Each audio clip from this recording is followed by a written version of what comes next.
नमस्कार दोस्तों, आप देख रहे हैं द एंटरटेनमेंट और मैं हूं अनुश्रुति।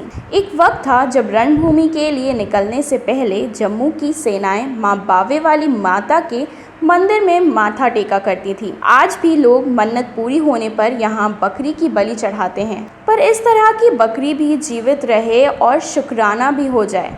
और ख़ास यहाँ की बात ये है कि बर्फ़ी सूर्य पुत्री तवीशी नदी के पुल से गुजरते हुए हर जम्मू वासी का सिर और पलकें एक पल के लिए झुक जाती हैं। यह पुल से गुजरने का भय नहीं, बल्कि सामने से नजर आ रही बावे वाली माता के प्रति श्रद्धा है। उन्हें विश्वास है कि बावे वाली माता हर मुश्किल में उनकी रक्षा करेगी। देवी महाकाली संहार की देवी मानी जाती हैं, लेकिन जब मानव मात्र के द्वारा उनकी आराधना की जाती है तो वे संहारका और संरक्षिका की भूमिका में आ जाती हैं। ऐसी ही हैं जम्मू स्थित मां बावे वाली। तवीशी नदी के पूर्वी तट पर जम्मू से तकरीबन 2 किलोमीटर की दूरी पर बावे इलाके में स्थित होने के कारण इसे बावे वाली माता का मंदिर कहा जाता है। ठीक वैसे ही जैसे गुड़गांव में गुड़गांव वाली या करौली में करौली वाली। यह मंदिर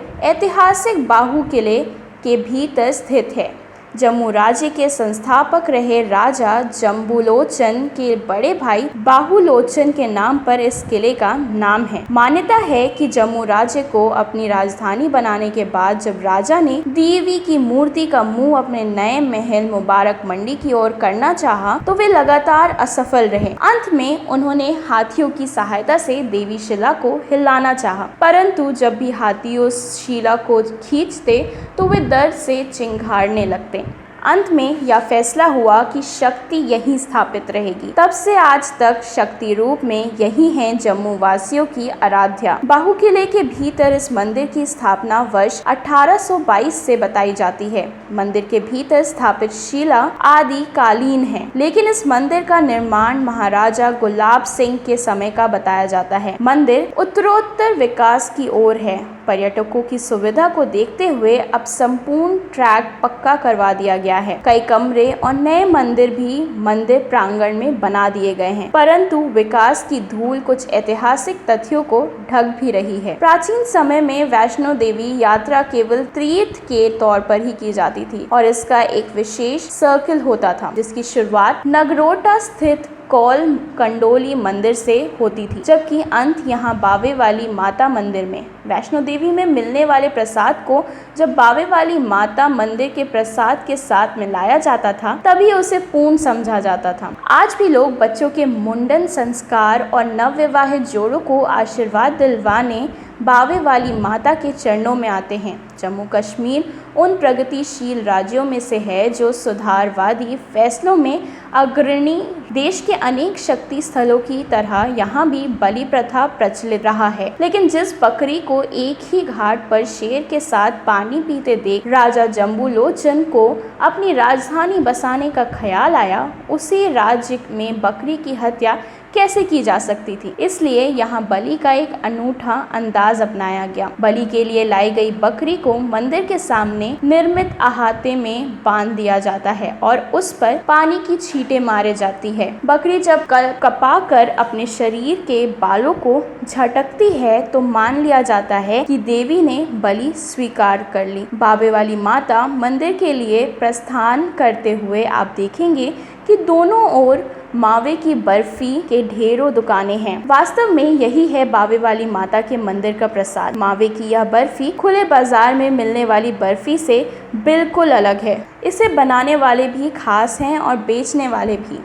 पारंपरिक विधि अपनाते हुए आज भी इसमें सिर्फ मावे और शक्कर का ही इस्तेमाल किया जाता है। मावे की सप्लाई दूर दराज गाँवों में रहने वाले गुज्जर करते हैं, इसलिए अभी तक इसकी शुद्धता पर कोई सवाल खड़ा नहीं किया जा सका है। बावे वाली माता मंदिर में दिन भर पर्यटकों और स्थानीय लोगों का तांता लगा रहता है, लेकिन यदि मंगलवार या शनिवार हो तब तो यहाँ रौनक सुबह 5 बजे से ही शुरू हो जाती है। शहर के विभिन्न स्थानों से सुबह 5 बजे ही बावे के लिए मिनी बसें चलनी शुरू हो जाती हैं। इन दोनों दिन मंदिर में खास मेला लगता है जिसमें झूले, खेल खिलौने और लंगरों का भी आयोजन होता है। नवरात्र में तो यहाँ की रौनक देखते ही बनती है। माता के मंदिर तक जाने के लिए ढियोड़ी से लेकर बाहू किले तक लगभग आधा किलोमीटर का पक्का ट्रैक बना हुआ है जिसके दोनों ओर छोटी छोटी दुकानें हैं। इनमें अधिकांश दुकानें प्रसाद की हैं, जबकि हर 10 कदम पर आपको मेहंदी वाला और खिलौने वाला भी मिल जाएगा। इसी घुमावदार मिनी बाजार में आप अपनी ज़रूरत की लगभग हर चीज़ खरीद सकते हैं, फिर चाहे वे कैमरे के लिए बैटरी सेल हो या फिर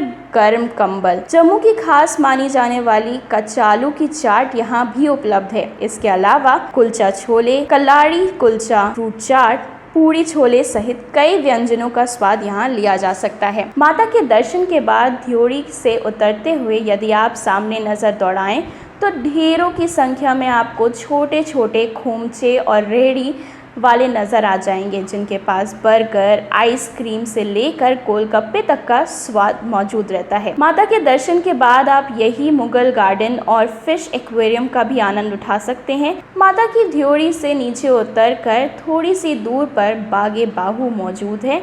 यहाँ आप सीढ़ीनुमा बाग, झरने और फव्वारों का भी आनंद ले सकते हैं। आपकी यादों को कैमरे में कैद करने के लिए फोटोग्राफर खुद आपको ढूंढ लेंगे। वहीं बाग के बिल्कुल साथ में उत्तर भारत का एकमात्र अंडरग्राउंड फिश एक्वेरियम है जहां चॉकलेटी से लेकर सुनहरे तक अलग अलग रंगों की दर्जनों प्रजाति की मछलियां देखी जा सकती हैं। बावे वाली माता मंदिर पहुंचने के लिए आपको शहर के किसी भी कोने से आराम से मिनी बस मिल जाएगी। शहर के किसी भी कोने से मंदिर पहुंचने के लिए एक व्यक्ति को मिनी बस में 10 रुपए से अधिक नहीं खर्च करना पड़ता है। लेकिन यदि आप मिनी बस की भीड़ में नहीं फंसना चाहते हैं तो ऑटो रिक्शा और टैक्सी के माध्यम से भी यहाँ पहुँचा जा सकता है। ऐसे ही तमाम जानकारियों के लिए आप हमारे चैनल द एंटरटेनमेंट को सब्सक्राइब करिए और बेल आइकन दबाना ना भूलें और इस वीडियो को लाइक भी ज़रूर कीजिए। धन्यवाद।